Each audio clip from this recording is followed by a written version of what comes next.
nanny. She comes over, she helps with caring for the kids, and she helps with schooling the kids. She's over all the time. So she doesn't go anywhere. Her husband's the only one that does the shopping. Today, we dive deep into one of the most shocking and jaw-dropping stories in Sister Wives. History, a story that exposes the alleged dark financial tactics within the Brown family and the incredible resilience of Christine Brown as she fought for her freedom and financial independence. If you thought the battles on TLC were intense, wait until you hear what went on behind closed doors. She thought she was finally free.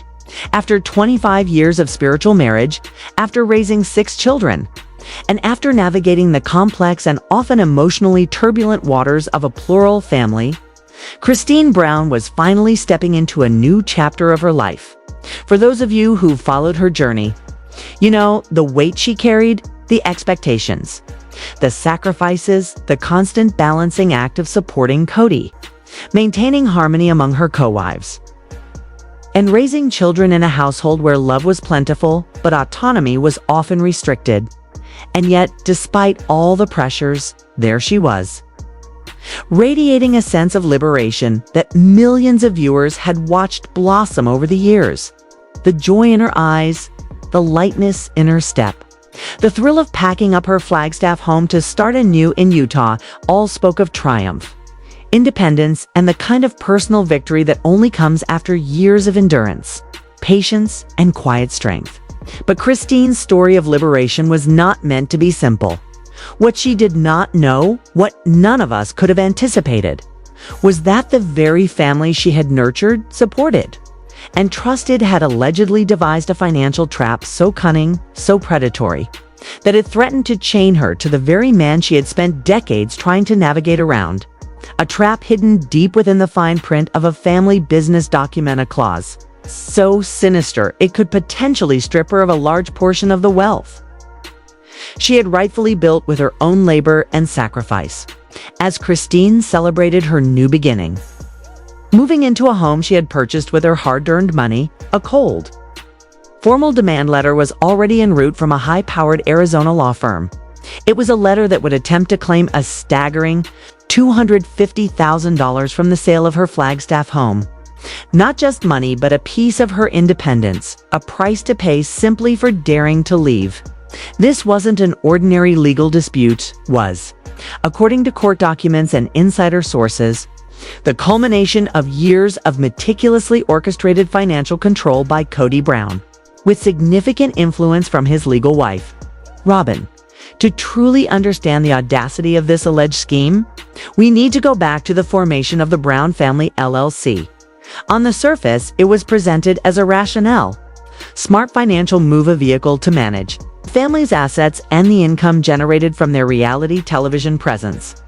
Kody, in his usual authoritative manner, pitched it as a unifying instrument for the family, promising that the LLC would ensure security for each wife and child. The pitch was simple. By pooling their resources, they could collectively grow wealth, manage investments like the Coyote Pass property, and ensure that every member had financial protection for now and the future. To most, it sounded fair. To most, it sounded responsible. To most, it sounded like a family working together for a common good. Christine, ever the peacemaker, trusted that Kody had the family's best interests at heart. Janelle, more business-minded, initially supported the idea as a logical step toward organization and financial efficiency. Mary, distant but compliant, went along with the plan without objection. And then there was Robyn, the wild card. Her arrival, combined with Kody's subsequent divorce from Mary, marked a seismic shift in the family's financial dynamics, a turning point that would later prove critical in Christine's legal battle. According to insiders, this seemingly benign financial structure was anything but neutral, while outwardly it was framed as a tool for unity and stability.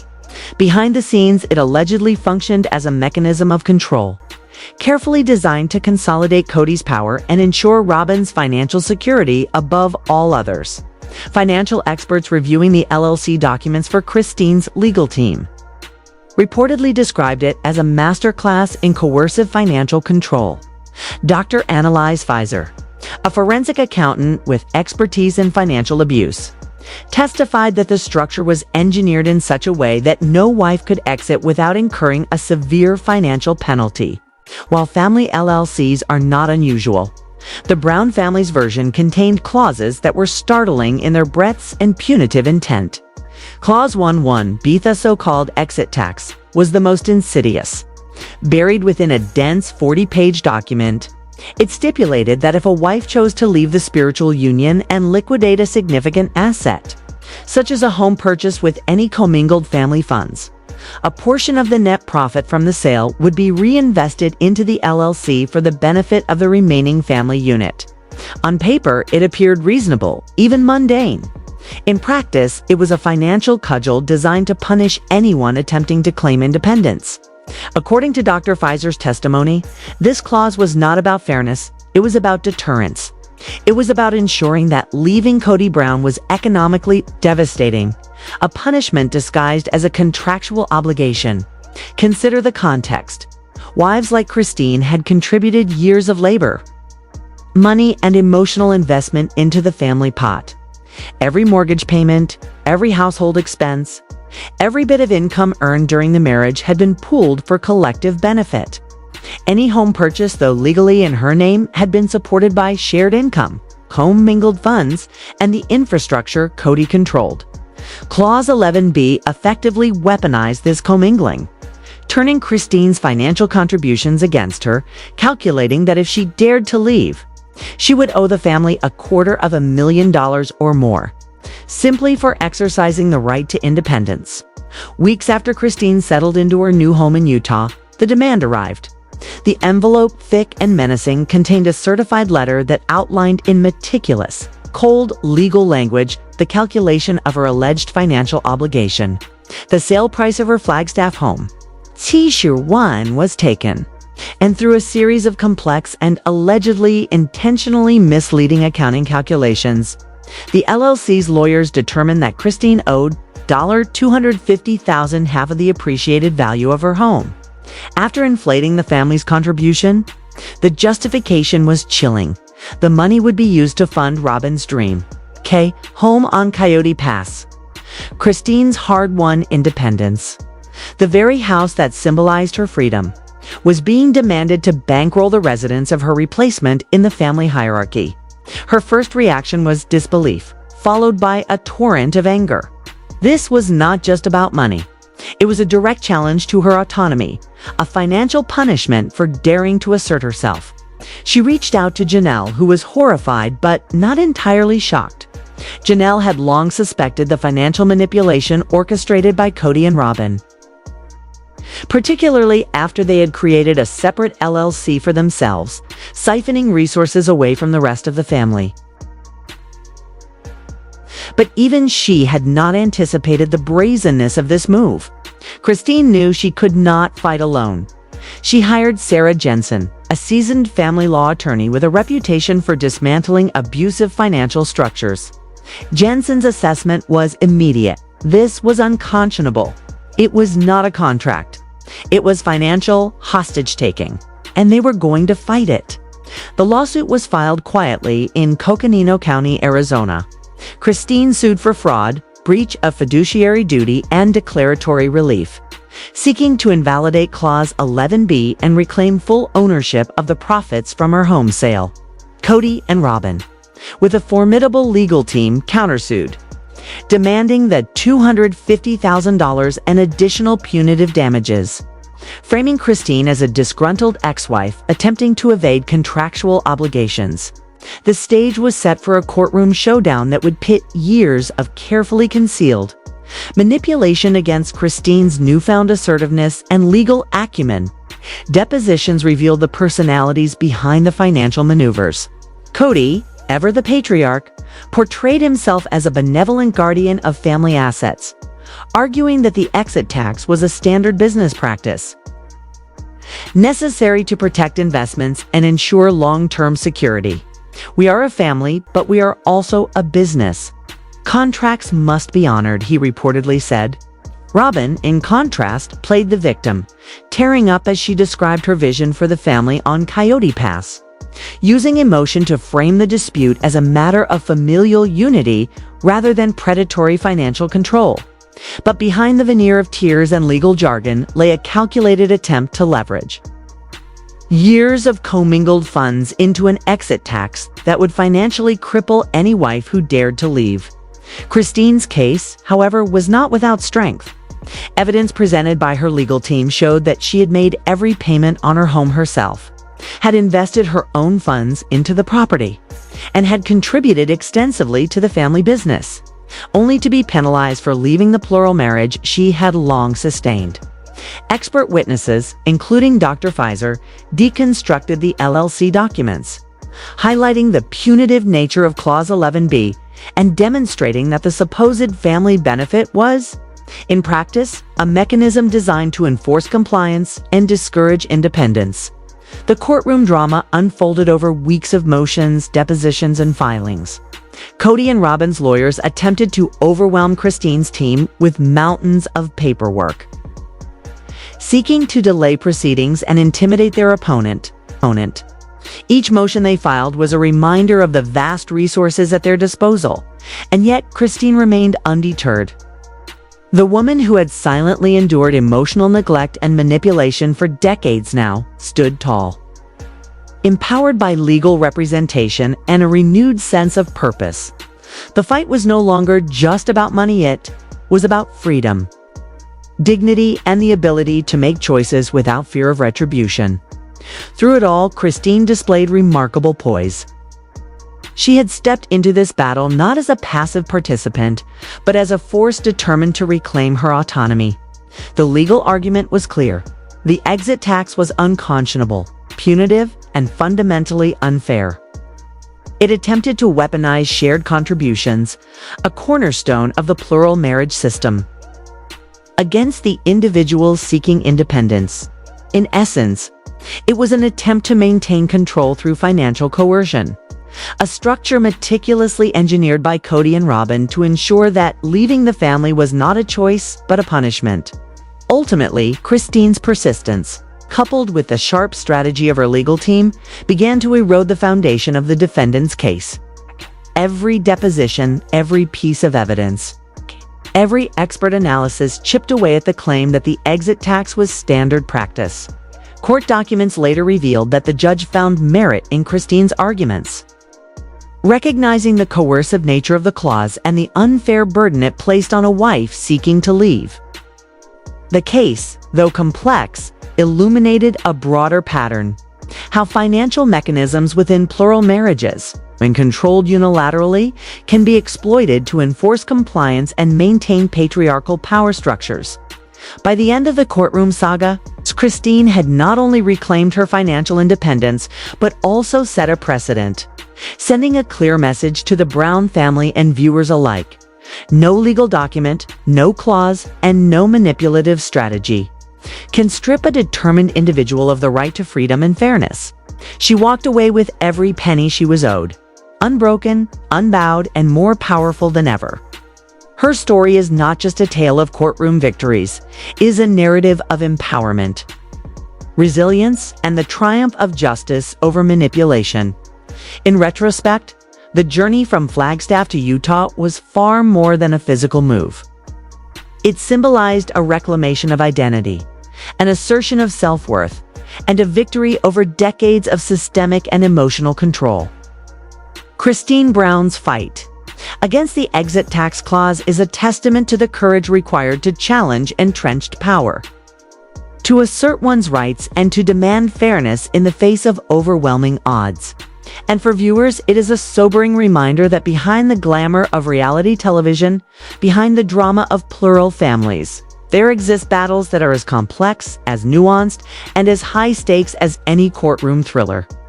Robyn claimed that money wasn't for her personally, but for the family, for the grandchildren, a place where they could come and play, grow, and build memories.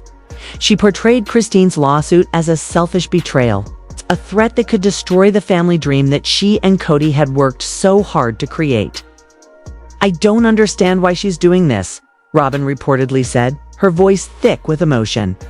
"We were supposed to be a family forever. This money was for all of us. It was for the legacy. For her to try and take that away, it's just heartbreaking. But Christine's legal team remained unfazed. They had anticipated the theatrics, the sob stories, and the emotional performances. Step by step, they methodically built a case that not only exposed the financial manipulation, but framed it as a clear violation of fairness and justice. Their argument rested on two pillars: procedural unconscionability and substantive unconscionability. Sarah Jensen, Christine's lead attorney, explained procedural unconscionability first.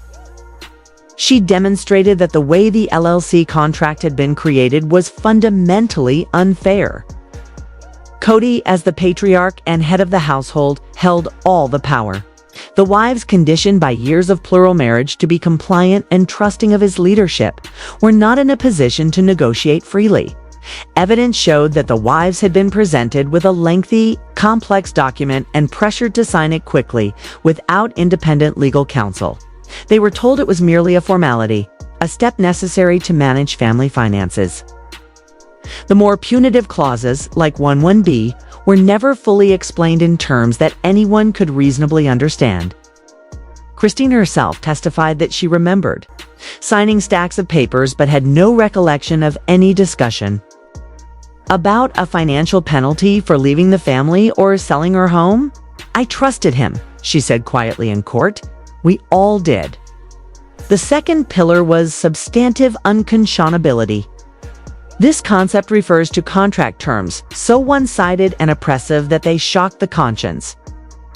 Jensen argued passionately that forcing a woman to forfeit half of the profit from her primary asset, the home she had purchased with her own funds, was not a reasonable business provision.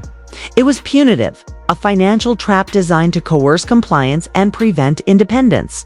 Dr. Annalise Pfizer, the forensic accountant, provided compelling testimony, citing statistics on financial abuse and high-control relationships and highlighting Clause 11B as a textbook example of how abusers weaponize financial entanglement to maintain power. "To call this a reinvestment is a gross mischaracterization," Pfizer told the court. "It is a penalty, a tax on freedom. It has no place in a fair and equitable contract." The case moved slowly, bogged down by procedural delays and legal maneuvers.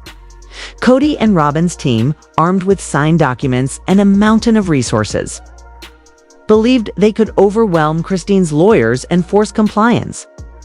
Christine began to feel the toll, both financially and emotionally. She had left Flagstaff, seeking peace, only to find herself in the fight of her life, battling a legal and personal storm. There were moments when surrender seemed tempting. Just pay something to make it all go away. But Sarah Jensen refused to relent. "We are not settling," she told Christine firmly. "We need one thing, a smoking gun. Proof that they knew exactly what they were doing. Proof of malicious intent." And then during the discovery process, they found it.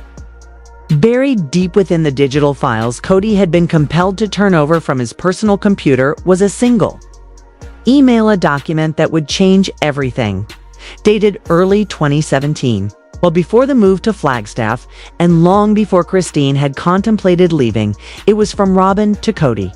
Its contents were short but explosive. She discussed concerns about the family's long-term stability, referencing incidents like Mary's catfishing scandal and Christine's growing unhappiness. Then came the shocking suggestion. "I've been thinking about the LLC," Robyn wrote. "We need to make sure it protects the family, the real family that is committed. We should add some kind of loyalty provision, something to make sure that no one can just take their ball and go home without reinvesting in the team. If someone wants out, they should have to pay for it. It's only fair to those who stay and keep the family dream alive." Sarah Jensen recognized it immediately: the smoking gun. The exit tax wasn't just a benign business clause. It was a calculated loyalty provision designed specifically to punish wives who sought independence. It proved intent. It proved the clause was about control, not protection.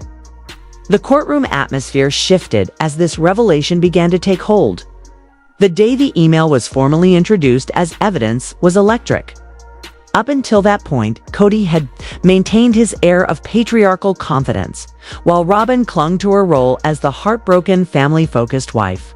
But when Jensen projected the email onto the large courtroom screen, the words loyalty, provision, and if someone wants out, they should have to pay for it hung in the air, damning and undeniable.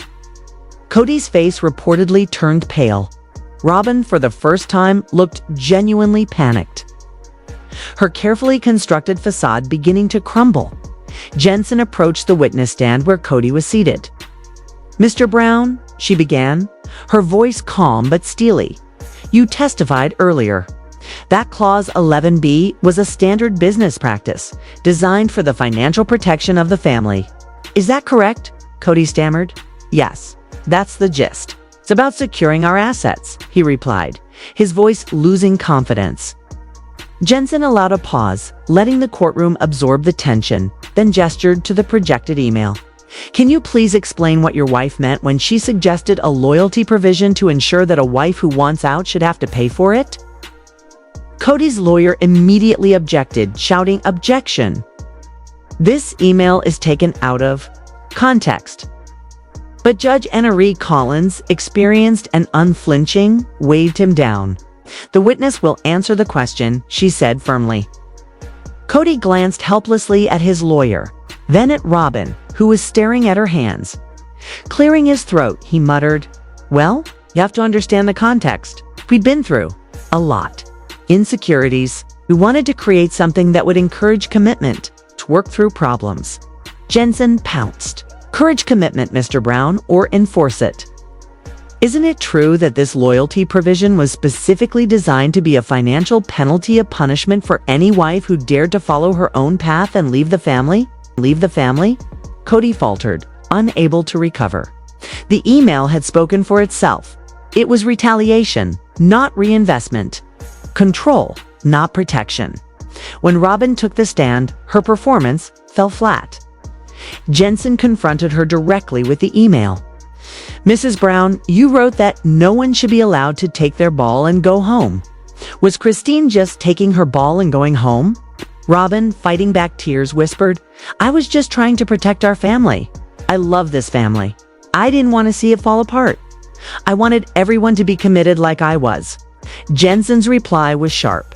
"So, you believe commitment can be bought? That loyalty can be enforced with a financial penalty. You intended to make it so expensive for your sister wives to leave that they would be trapped. Is that correct?" Robyn's weak denials were unconvincing. Her credibility had been destroyed. The email exposed the cold, calculated intent behind her carefully crafted family-first persona. The closing arguments were a study in contrast. Kody and Robyn's lawyer presented dry technicalities, insisting that Christine had willingly signed a legal document and must now face the consequences.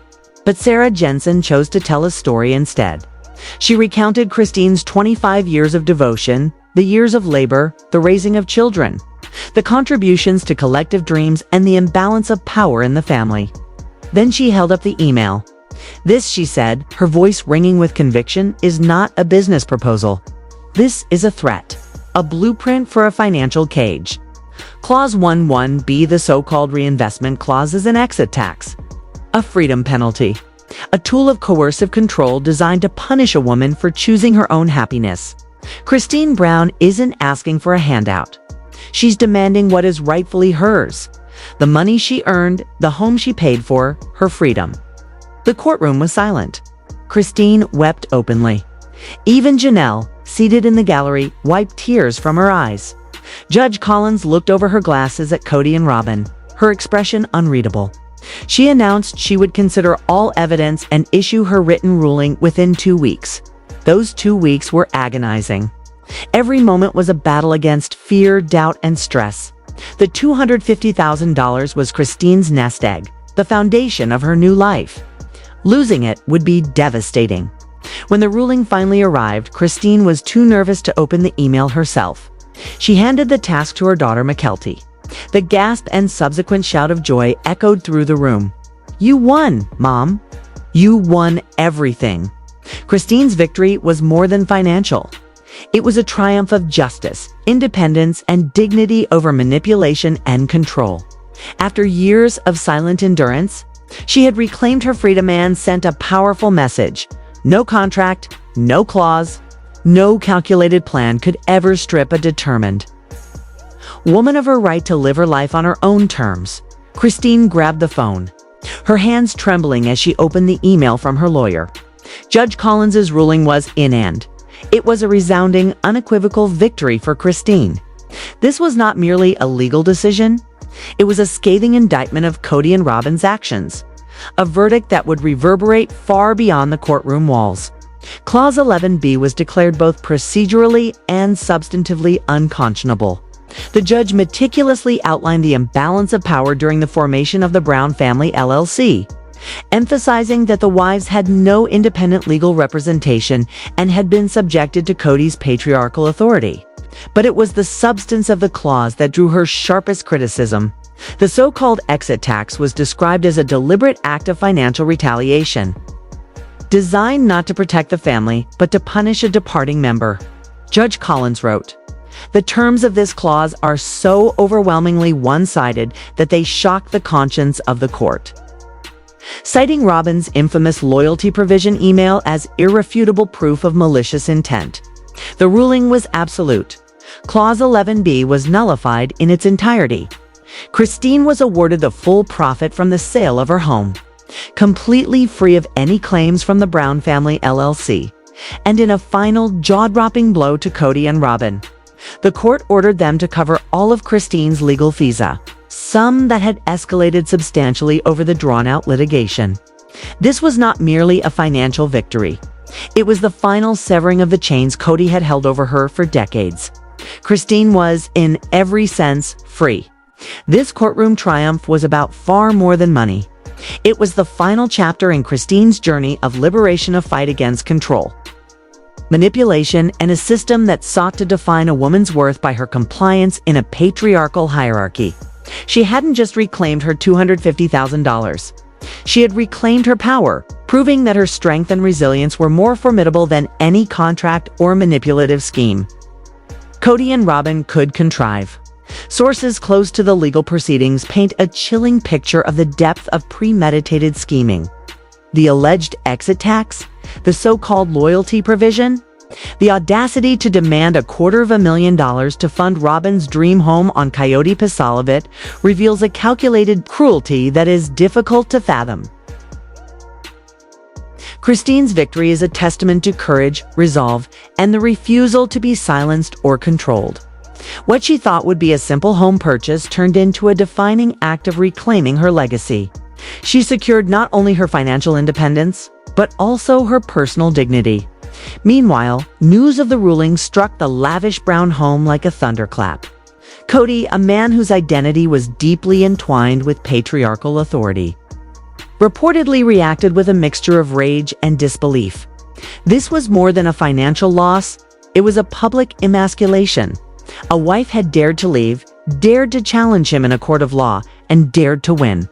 His carefully curated image of benevolent patriarch had been dismantled and exposed. Sources claim he paced for hours, railing not merely at the legality of the clause, but at the perceived betrayal. To him, Christine had broken a sacred covenant. The LLC had been an extension of that covenant, and her lawsuit was sacrilegious. Robyn's reaction, while quieter, was equally telling. Her dream of a sprawling family compound funded by the contributions of all the wives had been thwarted. Christine's refusal to comply. The court's validation of that refusal was a direct assault on that dream. Robyn reframed it as Christine's selfishness, positioning herself and Kody as the victims of betrayal. The court's order to cover Christine's legal fees was a bitter pill to swallow.